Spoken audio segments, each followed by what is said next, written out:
Eddie, real quick, Al Heyman is invading the UK.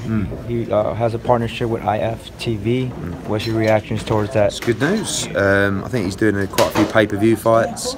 I think that's his new model. You know, there's so much money now in boxing, particularly in America, that they're really being forced to do a lot of pay-per-view fights. So you're seeing that with Wilder, Fury, with Broner against Pacquiao, with Spence against Garcia. So I don't know how many shows they're going to do from the UK. I think a lot of it is sort of US shows, but great. You know, I'm not a hater. I like any time boxing becomes more competitive and there's more content for fight fans. I think it's great for the sport. In most of the interviews, you talked about how you wish American promoters would wish you the best, that you want everybody to win in the business. So what's your words to the PBC brand? Do you wish them the best? Are you concerned or any? No, I don't get concerned because life is a lot more important than boxing shows. So what concerns me is being able to be a good dad. What concerns me is the health of my family. What doesn't concern me is whether a promoter is going to be successful or not successful. So I think the PBC will do well in England. I think they're a great brand. I think Al Heyman is incredibly intelligent. And yeah, I think it's great. You know, just like he's going to be competitive in the US, we're going to be competitive with him here, and I think it's great for boxing. I have to admit, the last interview we did when you was promoted Kansas, the Zone card, you mentioned about how you're going to go to MMA. Yeah, you said you was planning on doing MMA soon, the Zone. You called me off guard, so I had to follow up. Yeah. No, I think I might have said it. I think it was a conversation about McGregor and no. So basically, I asked you about what was your thoughts about Oscar's venture, you know, the Chuck Liddell, Tito Ortiz, and you said that's something you would like to do, go into MMA. Did I? Yeah, you did say that. That's why you called me off surprised. I'm like, oh, crazy. No, I think at the time there was some talk about Malignaggi against Conor McGregor, and I would like to do that. But as a fight, not really mad on going into MMA. Don't rule it out. Okay. I'm just not overly passionate about it. Okay. Right. And it's hard to sell things if you're not that passionate about it.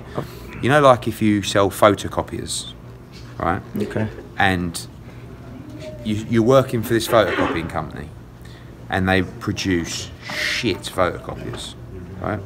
And you've got to fly all over the country and all over the state selling this photocopier. But every time I'm telling you and look in your eyes, this is a great photocopier. Yeah. It prints real fast and real clear. And it's got this tray as well. It's amazing that you know, if you press a button, it'll go to this other tray. But really, deep down in your heart, you don't believe in it.